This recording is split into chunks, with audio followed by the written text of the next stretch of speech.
தமிழர்களின் number one choice Tamil Matrimony. Aishwarya கருத்தரித்தல் மையங்களில் ஜனவரி 30 முதல் பிப்ரவரி 5 வரை இலவச ஆலோசனை சிகிச்சைகளில் சிறப்பு சலுகை. இப்போது புதிய அறிமுகம் ஆச்சி ஹோட்டல் சாம்பார் 50 கிராம் ரூபாய் 20 மட்டுமே. குறிப்பாக இது பண கஷ்டமாக இருக்கட்டும் அல்லது மன கஷ்டமாக இருக்கட்டும் அல்லது உடலில் இருக்கிற பிணி கஷ்டமாக இருக்கட்டும், இந்த மாதிரியான கஷ்டங்கள் எல்லாம் நாம் முன்பிறப்பில் செய்த கர்மாவால் தான் வருதான். என்னென்ன மாதிரியான கர்மாக்கள் செய்கிறதால என்னென்ன மாதிரியான கஷ்டங்கள் வருதுங்க ஐயா? ஒன்று கர்மா, ஒன்று விதி. இதில் காரண சரீரம்ங்கிறது தான் நீங்கள் சொன்ன கர்மா அப்படிங்கக்கூடியது. அதை கர்மாங்கிறதை விட ஊழ்வினை பயன்னு தான் நம்ம சொல்லணும், சரியாக சொல்லணும்னா. ஏன் அப்படிங்கும்போது நம்ம முற்பிறவியிலேயோ இப்பிறவியிலேயோ செய்யக்கூடிய நல்லது தீயதுங்கக்கூடிய அந்த இரு வினைகள் தான் தன்னுள் யார் ஒருவர் கடக்க முடியாத எல்லையற்ற எதற்கு முடிவில்லையோ அதை தன்னுள் கடந்த நிலையில் இறை ஆற்றலை உணர்ந்தவர்களை தான் நாம் கடவுள் என்று இங்கு வழிபாடு செய்கிறோம். அப்ப நம்ம கர்ம பதிவுகள் எல்லாம் அந்த சூட்சும சரீரத்துல இருக்கு. அதை தான் சொன்னேன், உங்களுடைய மனம் தானே உணர்வுகளால் வயப்படுது. இந்த உணர்வுகள் தான் சூட்சும சரீரம். இந்த சூட்சும சரீரம் தான் நீங்கள் ஊழ்வினை செய்வதற்கும் காரணமாக இருக்கு. இந்த ஊழ்வினை பயனால மீண்டும் மீண்டும் நீங்கள் இந்த பிறவிங்கிறது நான் ஆரம்பத்தில் சொன்னது போல பெருங்கடல். அந்த பிறப்பு நீங்கள் புண்ணியமே செஞ்சாலும் பிறப்பு வரும், நீங்கள் பாவமே செஞ்சாலும் பிறப்பு வரும். தராசு மாதிரி. ஒருத்தரை இறைவன் தேர்ந்தெடுத்துட்டார் அப்படின்னா நம்ம எப்படி புரிஞ்சுக்கலாம்? நிறைய விஷயங்கள்ல புரிஞ்சுக்கலாம். அகத்தின் அழகு முகத்தில் தெரியும்னு சொல்லுவாங்க. பொதுவாகவே கடவுள் யாரையும் இங்கே காயப்படுத்துவது இல்லை. இங்கே பார்ஷியாலிட்டி, வேற்றுமை பார்த்தாலோ, ஒருத்தனுக்கு நன்மைகளையும் ஒருத்தனுக்கு தீமைகளையும் செய்தாலோ, ஒருத்தனை ஏற்றத்தாழ்வுகளோடு படைத்தாலோ அவர் எப்படி கடவுளாக இருக்க முடியும்? ஐபிசி பக்தி நேயர்களுக்கு இனிமையான இந்நேரத்து வணக்கங்கள். இன்று நம்மோடு தவத்திரு அருள்மிகு அடிகளார் இணைஞ்சிருக்காரு. அவர்கிட்ட நிறைய விஷயங்களை நம்ம கேட்டு தெரிஞ்சுக்கலாம் ஆன்மீகம் தொடர்பில். ஐயா வணக்கம். வணக்கம் ஐயா, ரொம்பவே சந்தோஷம். எனக்கு தெரிஞ்ச சில ஆண்டுகளுக்கு முன்னதாக உங்களோட காணொலியை பார்த்து நான் நினச்சிருக்கேன் இந்த ஐயா கிட்ட சில கேள்விகள் எல்லாம் கேட்கணும் அப்படின்னு சொல்லி. ஆனால் இந்த பிரபஞ்சம் எவ்வளவு தூரம் நம்ம கேட்குறத சில நேரத்தில் கொண்டு கொடுத்துருது. அதே போல் உங்களை நேர்காணல் செய்யறதுக்கான இந்த பெரிய வாய்ப்பு இந்த பிரபஞ்சம் எனக்கு கொடுத்துருக்கிறத நினச்சி நான் ரொம்பவே மகிழ்ச்சி அடைகிறேன். முதலாவது என்னோட கேள்வி என்னன்னாங்க ஐயா, குறிப்பாகவே ஒவ்வொரு மனிதர்களும் ஏதோ ஒரு வகையில் வாழ்க்கையினாலே கஷ்டம்தான், கஷ்டத்தை கடந்து தான் வாழ்க்கையை வாழ்ந்துட்டு இருக்காங்க. குறிப்பாக இது பண கஷ்டமாக இருக்கட்டும் அல்லது மன கஷ்டமாக இருக்கட்டும் அல்லது உடலில் இருக்கிற பிணி கஷ்டமாக இருக்கட்டும், இந்த மாதிரியான கஷ்டங்கள் எல்லாம் நாம் முன்பிறப்பில் செய்த கர்மாவால் தான் வருதான். என்னென்ன மாதிரியான கர்மாக்கள் செய்கிறதால என்னென்ன மாதிரியான கஷ்டங்கள் வருதுங்க ஐயா? பொதுவாக எல்லாருடைய கேள்விகளும் பார்த்திங்கன்னா 2 கேள்வியாக இருக்குது. ஒன்று கர்மா, ஒன்று விதி. நன்மைகள் அடைஞ்சாங்கன்னா அதை யாருமே சொல்கிறது கிடையாது. ஆமாம். ஆனால் ஒரு சின்ன பையன் ஒரு அல்ப ஆயுளில் இறந்துட்டான்னு வைங்களேன், உடனே என்ன செய்கிறாங்க, அதை கர்மா அல்லது விதின்னு சொல்கிறாங்க. 3வது 4வது நபருக்கு நடக்கும்போது அதை கர்மா விதின்னு ஏற்றுக்கிற நம்ம அதை தான் வீட்லேயோ தான் குடும்பத்திலேயோ நடக்கும்போது அதை கர்மா விதின்னு ஏற்க மறுக்கிறது. காரணம் என்ன அப்படிங்கும்போது, பிறப்புங்கிறது ஒரு அற்புதமான ஒரு தத்துவம். அந்த பிறப்பு மனிதர்களை பலாயிரம் பிறப்புகள் எடுக்க வைக்குது. திருவள்ளுவர் சொல்கிறது போல இந்த பிறப்புங்கிறது பிறவி பெருங்கடல் நீந்துவர் நீந்தாதார் இறைவன் அடி சேரார் அப்படின்வாங்க. பிறப்புங்கிறது பெருங்கடல் மாதிரி. அந்த பிறப்பில் நன்மை தீமைகள் அப்படிங்கிறது எல்லோருமே செய்வோம். இங்கே நன்மைகள் மட்டும்தான் நான் செஞ்சேன் அப்படிங்கிறவங்க நீங்கள் எண்ணி பார்த்தா கூட ஒருத்தர் கூட இருக்க முடியாது. இல்லை இவர் தீமைகள் மட்டும்தான் செஞ்சாருன்னு சொல்கிறதுக்கும் ஆள் கிடையாது. ஏன்னா இங்கு துன்பத்தில் இருந்து தான் இன்பம் பிறந்ததே தவிர இன்பத்தில் இருந்து துன்பம் கிடையாது. அது என்ன காரணத்துக்கு நான் சொல்கிறேன் அப்படின்னா, நீங்கள் பொதுவாக எல்லாருமே நீங்கள் இப்போ கேட்டீங்க, பொருளாதார ரீதியாக மன ரீதியாக ஒரு அன்பு, ஒரு காதல், நேசம், எல்லாத்திற்கும் அடிப்படை என்ன காரணம்னு பார்த்தீங்கன்னா ஆசை. அப்போ இந்த கர்மாவிற்கும் கடவுளுக்கும் சம்பந்தம் இருக்காங்கிற ஒரு கேள்வி கூட வரும். இப்போ உங்களுக்கு நல்ல உடல் ஆரோக்கியம் இருக்குது, உங்களுடைய உடல் ஆரோக்கியத்தை நல்ல உணவு முறைகள் எடுக்காமல் கெடுத்துக்கிறது நீங்களா கடவுளா? நம்ம தான். 2வது, உங்கள்கிட்ட இருக்கக்கூடிய பொருளை வைத்து சிறப்புற உங்களால் வாழ முடியுமா? முடியாதா? முடியும். அப்போ இது 2ற்குமே பிரச்சனைங்கிறது யாரால உருவாக்கப்படுது? நம்மளால தான் உருவாக்க. நம்மளாலங்கிறது கிடையாது, என்னன்னா நம்மளுடைய மனம். இங்கு மனம்ங்கிறது பக்குவம் இல்லாதது, எண்ணம்ங்கிறது பக்குவம் அடையக்கூடிய ஒரு விஷயம். இங்க மனம்தான் உயிராகவே செயல்படுகிறது. இந்த உடல் ஸ்தூல சரீரம், சூட்சம சரீரம், காரண சரீரம்னு 3 சரீரங்களா நம்மளுடைய சித்தர்களும் மகான்களும் பிரித்து சொல்றாங்க. இதுல காரண சரீரம்ங்கிறது தான் நீங்க சொன்ன கர்மா அப்படிங்கக்கூடியது. அதை கர்மாங்கிறதை விட ஊழ்வினை பயன்னு தான் நம்ம சொல்லணும், சரியா சொல்லணும்னா. ஏன் அப்படிங்கும்போது நம்ம முற்பிறவியிலேயோ இப்பிறவியிலேயோ செய்யக்கூடிய நல்லது தீயதுங்கக்கூடிய அந்த இரு வினைகள் தான் இங்கு நம்ம வாழ்க்கையை தீர்மானிக்கிறதுங்கிறதுல எந்தவித மாற்றமும் கிடையாது.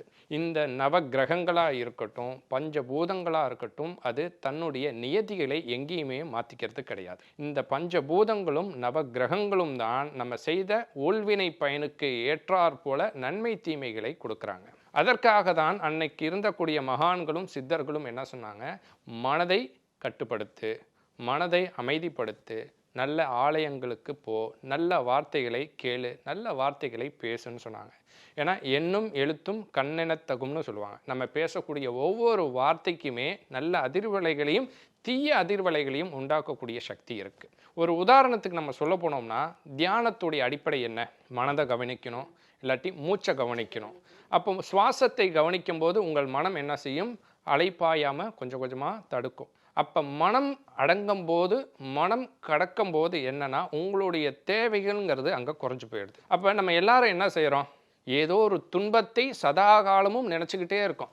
ஐயோ எனக்கு கிடைக்காதோ, எனக்கு நடக்காதோ, எனக்கு காசு இல்லையே, எனக்கு பணம் இல்லையே, எனக்கு நிம்மதி இல்லையே, எனக்கு சந்தோஷம் இல்லையேன்னு நம்ம எதை நினைத்து கொண்டே இருக்கிறோமோ அதை இந்த பிரபஞ்சம் கொடுத்துவிடும். இன்று இல்லாவிட்டாலும் நாளை கொடுத்துவிடும். அதுபோல நம்ம துன்பத்தையும் கஷ்டத்தையும் நினைத்து கொண்டு சதாகாலம் இருப்பதால் அந்த பிரபஞ்சம் உங்களுக்கு அதை கொடுத்து வருகிறது. அப்போ கடவுள் கொடுக்குறாரானா? கிடையாது. உங்களுடைய மனம், எண்ணம், உங்களுடைய செயல்பாடு தான் உங்களுடைய வாழ்க்கையை தீர்மானிக்கிறது. அப்போ நல்லது செய்கிறவங்க இந்த இடத்துல கஷ்டப்படுறாங்க, தீயது செய்கிறவங்க நல்லா இருக்காங்கன்னு. அப்போ நான் சொன்ன வார்த்தைகளை மீண்டும் நீங்கள் யோசிச்சு பார்த்தீங்கன்னா தெரியும். ஒரு நல்லது செய்கிறவங்கன்னு வைங்க, உதாரணத்துக்கு ஒரு பூனையே இருக்குது. அந்த பூனை அடிபடுது. அந்த அடிப்படும் போது ஒரு உள்ளம் பார்த்து துடிக்கும் போது அந்த உள்ளம் நன்மை செய்யக்கூடிய நல்ல உள்ளம். அவங்களுடைய பர்சனல் லைஃப்பை விட்டு தெளிருங்க.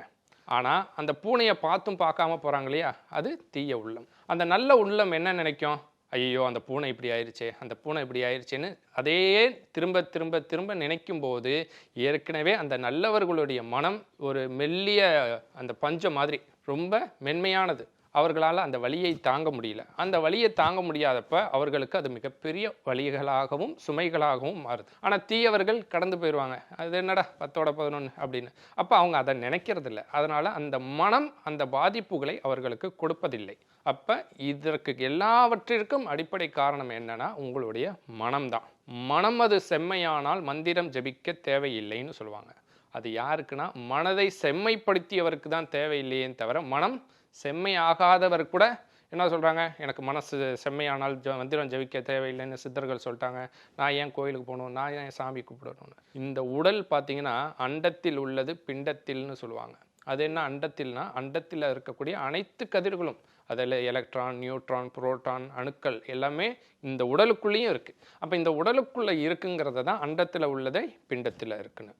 அப்போ தன்னுள் யார் ஒருவர் கடக்க முடியாத எல்லையற்ற எதற்கு முடிவில்லையோ அதை தன்னுள் கடந்த நிலையில் இறை ஆற்றலை உணர்ந்தவர்களை தான் நாம் கடவுள் என்று இங்கு வழிபாடு செய்கிறோம்.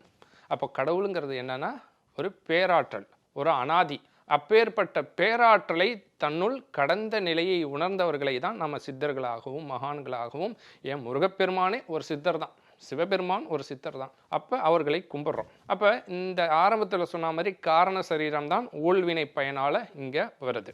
அந்த ஊழ்வினை பயன் என்ன செய்யுது? ஸ்தூல சரீரமாக சரீரத்தை எடுக்குது, அதாவது இந்த உடலை எடுக்குது. இந்த ஸ்தூல சரீரத்திற்கும் சூட்சம சரீரத்திற்கும் ஒரு வேறுபாடு இருக்குது. அது என்னன்னா, இது புறக்கண்களால், நம்மளுடைய கண்களால் இந்த ஸ்தூல உடலை பார்க்க முடியும். ஆனால் சூட்சம சரீரம் உணர்வுகளால் ஆனது.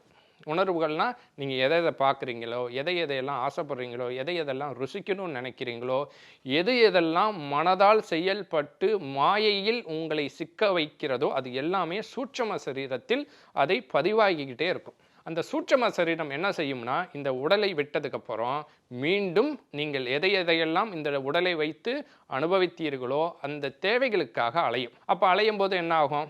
கை இருக்குது, உடல் இருக்குது, தாகம் எடுக்கும்போது தண்ணி குடிப்போம், பசிக்கும் போது சாப்பிடுவோம். அப்போ உடலற்ற சூட்சும சரீரம் என்னது? அது உணர்வுகள். இப்போ நம்ம விரல் இருக்குது, இந்த விரலை வெட்டி தனியாக வச்சுட்டோம்னா நம்மளால் அசைக்க முடியுமா? முடியாது. ஏன்னா இந்த உடலுக்கும் சூட்சும சரீரத்துக்கும் ஸ்தூல சரீரத்துக்கும் உண்டான இடைவெளிங்கிறது அதிகப்பட்டு போச்சு. அப்போ அந்த சூட்சும சரீரம் தான் இந்த காரண சரீரத்தை இணைந்து மீண்டும் பிறப்பெடுப்பதற்கு காரணமா இருக்கு. அப்போ அந்த கர்ம பதிவுகள் எல்லாம் அந்த சூட்சும சரீரத்துல இருக்கு. அதை தான் சொன்னேன், உங்களுடைய மனம் தானே உணர்வுகளால் வயப்படுது. இந்த உணர்வுகள் தான் சூட்சும சரீரம். இந்த சூட்சும சரீரம் தான் நீங்கள் ஊழ்வினை செய்வதற்கும் காரணமாக இருக்குது. இந்த ஊழ்வினை பயனால் மீண்டும் மீண்டும் நீங்கள் பிறப்பு எடுத்துக்கொண்டே இருப்பதற்கும் காரணமாகிறது. அப்போ யார் ஒருத்தர் தன்னை உணர்கிறார்களோ, அதாவது சொல்லுவாங்க, தன் உடலுக்குள்ள சேக்கிலார் பெருமான் தனக்குள்ளேயே கோயில் கட்டி இறைவனுக்கு கும்பாபிஷேகம் செய்தாராம். பெரிய ராஜா கட்டின கோயில் கும்பாபிஷேகத்துக்கு போகாத சிவபெருமான் சேக்கிலார் கட்டிய மனதில் கட்டிய கோயிலுக்கு போய் கலந்துக்கிட்டாராம். அப்போ பாருங்க, இறைவன் எதை விரும்புகிறாரு? எவன் ஒருவன் மனதால் தூய்மைப்படுகிறானோ, எவன் ஒருவன் தன் மனதால் சீர் செய்யப்பட்டு இறைவனை தன்னுள் கண்டு வெளியில் இருக்கக்கூடிய இறை வழிபாடை செய்கிறானோ அவர்களுக்கு கர்ம வினையோ விதிப்பயனோ ஒன்றும் செய்யாது. முருகப்பெருமானுடைய வரிகளில் வர்றது போலதான், நாள் என் செய்யும், கோள் என் செய்யும், வினைதான் என் செய்யும். அப்போ அன்னைக்கே எழுதி வச்சுட்டு போயிட்டாங்க. நம்ம அதோடைய புரிதல் இல்லாமல் நம்ம அவசரப்படுறதோ, அந்த அவசரத்தினால எடுக்கக்கூடிய தவறான முடிவுகளோ தான் இங்கு நீங்கள் அந்த கர்ம வினைங்கக்கூடிய ஊழ்வினை பயனை சுமப்பதற்கும் மீண்டும் பிறப்பதற்கும் காரணமாக அமைகிறது. நிச்சயமா. இப்போ இந்த கர்ம வினை அப்படின்ற ஒரு விஷயம் இருக்கு அப்படிங்கிறத சில நேரத்தில் பல இடங்கள்ல நம்மளால உணர்ந்து கொள்ள முடியுது. ஏன்னா நம்ம ஒரு நோய் வாய்ப்படுறோம்னால சரி, நம்ம ஒரு வயது வந்ததுக்கு பிறகு நம்ம இந்த மாதிரி நோய் வாய்ப்படுறோம்னா கூட நம்ம ஆசைப்படலாம். நீங்கள் சொன்ன மாதிரியான விஷயங்கள் எல்லாத்துக்கும் கடந்து வரும்போது நமக்கு ஏதோ தாக்கங்கள் உள்ளுக்குள்ளே ஏற்படுது. ஆனால் குழந்தைகளாக பிறக்கிற குழந்தைகள் கூட இந்த மாதிரி பயங்கரமான நோய்களுக்கு உள்ளாகிற குழந்தைகள் கூட பிறக்கிறாங்களா? அதுக்கான காரணம் கண்டிப்பாக முன்ஜென்ம கர்மா தானே? இல்லை, அதை நீங்கள் 2 வகையாக பிரிக்கலாம். அதில் ஒரு விஷயத்தை என்னால் ஏற்க முடியாது. அது சில பேர் சொல்லுவாங்க, கண் தெரியாமல், காது கேட்காம, உடல் ஊனமாக இருக்கிறதுக்கெல்லாம் கர்ம வினை காரணம்னு. அதை என்னால் முழுமையாக ஏற்றுக்க முடியாது. ஏன் அப்படிங்கும்போது நம்மளுடைய டிஎன்ஏ ஆர்என்ஏன்னு ஒன்று இருக்கும். அதாவது ஒரு குழந்தை அவங்க அப்பா மாதிரி, அம்மா மாதிரி, தாத்தா மாதிரி, மாமா மாதிரி உணவு பழக்க வழக்கமோ, உடலோ அல்லது முகபாவனையோ, செயல்களோ ஏதோ ஒன்று இருக்கும். அது நீங்கள் பார்க்கும்போது சொல்லுவீங்க, அவங்க தாத்தாவை மாதிரி, அவங்க அப்பாவை மாதிரின்னு. கேள்விப்பட்டிருக்கீங்களா? காரணம் என்ன? டிஎன்ஏ ஆர்என்ஏ, அதாவது டிஎன்ஏ. அதனால தான் பார்த்தீங்கன்னா அவங்களுடைய முற்பிறவிகள்ங்கிறத விட அவங்க மூதாதையர்களில் பார்த்தீங்கன்னா யாருக்காவது இந்த டிஎன்ஏ ப்ராப்ளம் இருந்திருக்கும். ஏதாவது உணவு சார்ந்த விஷயங்களோ, இல்லாட்டி அந்த நேரம் அவர்களுக்கு விபத்து நடந்திருக்கலாம், அவங்களுக்கு போன் ஃப்ராக்சர் ஆகிருக்கலாம், இல்லாட்டி அவர்களில் ஏதோ ஒரு உடல் உபாதையோட அவர்களுடைய அந்த டிஎன்ஏ பிரச்சனைகள் இருந்திருக்கும். நீங்கள் கேள்விப்பட்டிருப்பீங்க ஒய் குரோமோசோம், எக்ஸ் குரோமோசோம். அதாவது 13 ஜென்ரேஷன் வரைக்குமே அந்த எக்ஸ் குரோமோசோமும் ஒய் குரோமோசோமும் வரும். அப்போ எக்ஸும் ஒய்யும் வரும்போது ஆண் குழந்தையும், ஒய் மட்டும் வரும்போது பெண் குழந்தை அப்படின்னு சொல்லி விஞ்ஞான ரீதியாக சொல்லுவாங்க. அப்படி வரும்போது பார்த்தீங்கன்னா அந்த 13, அதான் சொல்லுவாங்க, அந்த 14 தலைமுறைன்னு சொல்லுவாங்க. அப்போ அந்த 13 தலைமுறையில் யாருக்காவது ஏற்பட்ட அந்த டிஎன்ஏ குறைபாடுகள் சில பிறவிகள், அதாவது அவங்களுடைய வம்சத்திலேயே 4-5 தலைமுறை கிடைந்து அந்த டிஎன்ஏவால் பாதிக்கப்பட்டவர்களுடைய டிஎன்ஏ வரும்போது அவர்கள் குழந்தையிலேயே மரணம் அடைகிறதோ அல்லது பிறப்பிலேயே ஊனமாக இருக்கிறதோ உண்டாகுமே தவிர கடவுள் யாரையும் இங்கே காயப்படுத்துவது இல்லை. இங்கே பார்ஷியாலிட்டி, வேற்றுமை பார்த்தாலோ, ஒருத்தனுக்கு நன்மைகளையும் ஒருத்தனுக்கு தீமைகளையும் செய்தாலோ, ஒருத்தனை ஏற்றத்தாழ்வுகளோடு படைத்தாலோ அவர் எப்படி கடவுளாக இருக்க முடியும்? தாயும் தந்தையும் குருவுமா இருக்கக்கூடிய கடவுள் எப்படி தன் பிள்ளைகளை இங்கே பழி வாங்கணும்னு நினைப்பார், கஷ்டப்படுத்தணும்னு நினைப்பார்? பிறப்புங்கிறதே அந்த அருட்பெருஞ்சோதியான இறைவனை தன்னுள் உணர்ந்து எங்கே ஆரம்பிக்கப்பட்டதோ அங்கேயே மீண்டும் முடிவதற்கு தான் பிறப்பு. அப்போ நீங்கள் யாரை உணர்றதுக்கு பிறந்திருக்கீங்க? உங்களை முதல்ல உணரணும், அதுக்கப்புறம் கடவுள்னா யாருங்கிறத உணரணும். இந்த 2 உணர்வுகள் வரும்போது நீங்கள் என்ன ஆவீங்க? இறை என்னும் அற்புத அந்த பெருஞ்சோதியோட நீங்கள் 2 கலந்துருவீங்க. அதனால் கடவுள் தண்டிக்கிறாருங்கிறத என்னால் ஏற்க முடியாது. நிச்சயமாங்க ஐயா. இப்போ பிறவி அப்படின்னு சொல்லும்போது 7 பிறவி அப்படின்னு சொல்லுவாங்க. இந்த 7 அப்படிங்கிறது என்ன கணக்குங்க ஐயா? இல்லை, 7 பிறவி கிடையாது. அதாவது சில விஷயங்களில் சொல்கிறது தான் மொத்தம் பிறவிகள் 100, 5, 2ன்னு குறிப்பிட்டு சொல்லவே முடியாது. ஏன் அப்படிங்கும்போது பார்த்தீங்கன்னா இந்த பிறவிங்கிறது நான் ஆரம்பத்தில் சொன்னது போல் பெருங்கடல். அந்த பிறப்பு நீங்கள் புண்ணியமே செஞ்சாலும் பிறப்பு வரும், நீங்கள் பாவமே செஞ்சாலும் பிறப்பு வரும். தராசு மாதிரி ஒரு பக்கம் பாவம் ஒரு பக்கம் புண்ணியம்னு சமம் எப்போ படுதோ அப்போ தான் உங்களுக்கு அது இந்த பிறப்புங்கிறது சமநிலைப்படும். பிராணசக்தியும் அபான சக்தியும் சமப்படும் போது தான் சமாதி நிலைங்கிறதை உருவாகும்னு சொல்லுவாங்க. அப்போ நீங்கள் ஏதோ ஒரு ஊழ்வினை பயனால் பிறந்துட்டீங்க. அந்த ஊழ்வினை பயனை தீர்ப்பதற்காக இங்கே என்ன செய்கிறீங்க, ஏதோ ஒரு சில புண்ணியங்கள் செய்கிறீங்க. அந்த புண்ணியங்கள் நான் ஏன் செய்கிறேங்கிறது இன்றைக்கி நிறைய பேருக்கு அது ஒரு கொஸ்டின் மார்க்காகவே இருக்குது. புண்ணியம் செய்தாலும் அப்போ அதுக்கு கணக்கு ஆமாம், ஏன்னா புண்ணியம்ங்கிறது எதற்காக செய்கிறீங்க நீங்கள் சொல்லுங்கள்? மனமகிழ்வுக்காக தான். ஆனால் அந்த புண்ணியத்தை விளம்பரம் பண்ணுறதுங்கிறது அது எவ்வளோ பெரிய ஒரு தவறான ஒரு விஷயம். இன்றைக்கி புண்ணியம் பண்ணுறேன், தர்மம் பண்ணுறேன், படிக்க வைக்கிறேன், சாப்பாடு போடுறேங்கிறது எல்லாத்தையுமே விளம்பரம் பண்ணுறாங்க. அது எப்படி புண்ணியமாக போகும்? ரெண்டாவது ஒரு விஷயம் என்னன்னா, எதையும் எதிர்பார்க்காமல் நீங்கள் செய்யக்கூடியது தான் இங்கு புண்ணியமாக பதிவாகுமே தவிர, நீங்கள் புண்ணியம் பண்ணுறேன்னு சொல்லி பண்ணுறது எதுவுமே இங்கு நன்மையாக பதிவாகாது. அப்போ எதையும் எதிர்பார்க்காமல் நீங்கள் செய்யும்போது தான் அது புண்ணியமாக பதிவாகும். அப்படிப்பட்டவங்க இங்கே ரொம்ப குறைவாக தான் இருக்காங்க இல்லையா? அப்போ இந்த மாதிரியான புண்ணிய காரியங்கள் செய்பவருக்கும் பிறப்பு இருக்குங்கிறத தான் நான் குறிப்பிட்டு சொன்னேன். நிச்சயமா. அப்போ பிறப்பு கணக்கு அப்படிங்கிறது பாவத்துல மட்டும் இல்ல, புண்ணியத்திலையுமே கணக்கு கண்டிப்பா இருக்கு. இப்போ புண்ணியத்துல நம்ம இப்போ நீங்க சொன்ன மாதிரி பிறப்பினுடைய நோக்கமே தன்னை தான் உணர்ந்து அதுக்கு பிறகு அருட்பெரும் ஜோதியான இறைவனோடு கலக்கிறது அப்படின்னு சொல்லி, அப்போ இந்த புண்ணியம் செய்தாலுமே நமக்கு பிறப்பு தான் வருது அப்படின்னு சொன்னா இதுக்கு தீர்வு என்னங்க ஐயா? நான் சொன்னேன் இல்லையா உங்களுக்கு, புண்ணியம் என்பதை புண்ணியமாக செய்ய வேண்டும். நான் புண்ணியம் பண்ணுறேன் தர்மம் பண்ணுறேன்னு அதை சொல்லி காட்டியோ அந்த ஏதோ இறைவன்கிட்ட நமக்கு இடம் கிடைக்கும், இதனால் நம்ம நல்லா இருப்போம், சொர்க்கத்துக்கு போவோன்னு அந்த எண்ணத்தோடு செய்பவதை நான் புண்ணியமாக எண்ணுவதில்லை. இது இறைவனே சூட்சமமாக உங்களை பயன்படுத்தி இங்கு கஷ்டப்படக்கூடிய ஒவ்வொரு உயிர்களுக்கும் அதாவது இறைவனே உங்களுக்காக செய்கிறது தான். ஆனால் புண்ணியம் செய்கிறவங்க என்ன செய்கிறாங்கன்னா, நான் செய்யணுங்கிறதுக்காக செய்கிறாங்க. அந்த மாதிரியான புண்ணியங்கள் தான் இங்கு பிறப்பிற்கு காரணம். எதிர்பாராமல் செய்யக்கூடிய தர்ம காரியங்களாக இருக்கட்டும், புண்ணிய நன்மைகளாக இருக்கட்டும், அது புண்ணியத்தோடு சேராது. ஏன்னா இறைவனே உங்களை பயன்படுத்தி அது செய்வது, உங்களை தேர்ந்தெடுத்துட்டாருன்னு அர்த்தம். நிச்சயம். இப்போ ஒருத்தர் இறைவன் தேர்ந்தெடுத்துட்டார் அப்படின்னா நம்ம எப்படி புரிஞ்சுக்கலாம்? நிறைய விஷயங்களில் புரிஞ்சுக்கலாம். அகத்தின் அழகு முகத்தில் தெரியும்னு சொல்லுவாங்க. பொதுவாகவே ஞானிகளுக்கும் சித்தர்களுக்கும் நரை திரை மூப்பு பிணி வயோதிகம் இதில் ஏதோ ஒன்றையோ இரண்டையோ அவங்க வெல்லக்கூடியவர்கள். எல்லாருக்கு மாதிரி நோய் எல்லாருக்கு மாதிரி நரை திரை எல்லார மாதிரி மூப்பு நோய் இறந்தால் ஞானிகளுக்கும் மகான்களுக்கும் சாதாரண மனிதர்களுக்கும் எந்த வித்தியாசமுமே இல்லையே. சித்தர்கள் யாரு? சிற்றறிவிலிருந்து பேரறிவை நோக்கி பயணம் செய்தவர்கள் சித்தர்கள். இன்னைக்கு எண்கோடி சித்தர்கள் இருக்காங்க. அப்போ பார்த்தீங்கன்னா என்னுடைய குருநாதர் அவர் யாருன்னு இன்ன வரைக்கும் நான் சொல்லணும்னு ஆரம்பத்திலேயே நினச்சேன். அனாதிநாதர் என்னுடைய குருநாதர். அடுத்த கேள்வி அதுதாங்க ஏன் கேட்கணும்னு இருந்தேன். அனாதிநாதருங்கிறது பார்த்தீங்கன்னா என்னுடைய குருநாதர். என்னுடைய வாழ்க்கையில் நான் இந்த நிலைக்கு வருவதற்கு முதல்ல காஞ்சி மகாபெரியவர் தான் முதல் காரணம். என்னுடைய 8-9 வயதில் முதல்ல அவருக்கு கனகாபிஷேகம் நடக்கும்போது அவர் தான் என்ன செஞ்சார், நீ போய் முருக வழிபாடு பண்ணுன்னு என்னைய சொன்னார். கிட்டத்தட்ட பல 20 வருடங்கள் வரைக்குமே முருகனை தவிர எந்த சுவாமியுமே வழிபாடு பண்ணுறதில்ல. அதுக்கப்புறம் ஒவ்வொரு தெய்வ உபாசனைகளுமே அப்படியே கடந்து வந்துக்கிட்டே இருந்தேன். அம்பாளுக்கு சிவபஞ்சாட்சரம் அப்படின்னு சொல்லி ஒரு காலகட்டத்துக்கு மேலே அப்படிங்கும்போது பார்த்திங்கன்னா இறை வழிபாடுங்கிறது இருக்குது. பட் அந்த இறை வழிபாடு இருந்தாலும் துன்பப்படுறவங்க துன்பப்பட்டுக்கிட்டு இருக்காங்க, நல்லா இருக்கிறவங்க நல்லா இருக்காங்கன்னு சில கேள்விகள் என்னை நோக்கி வந்தது. அப்போ தான் பைபிள், பரிசுத்த வேத ஆகமம், புதிய ஏற்பாடு, பழைய ஏற்பாடு, குரானு, இது மாதிரி எல்லா மதங்கள்லேயும் சொல்லப்பட்டு இருக்கக்கூடிய இறை தேடலை பற்றி தேடினேன். கிட்டத்தட்ட ஒரு 10-15 வருஷம் அது தேடினேன். அதில் சில விடைகள் கிடச்சிது. அப்போ அதுதான் உண்மைன்னு அந்த உண்மையை நோக்கிய பயணத்தில் போயிட்டுருக்கேன். எங்க முத்து மாரியம்மா தன்னானே நானே, அழக முத்து மாரியம்மா தில்லேலேலோ. எங்க முத்து மாரியம்மா தன்னானே நானே, அழக முத்து மாரியம்மா தில்லேலேலோ.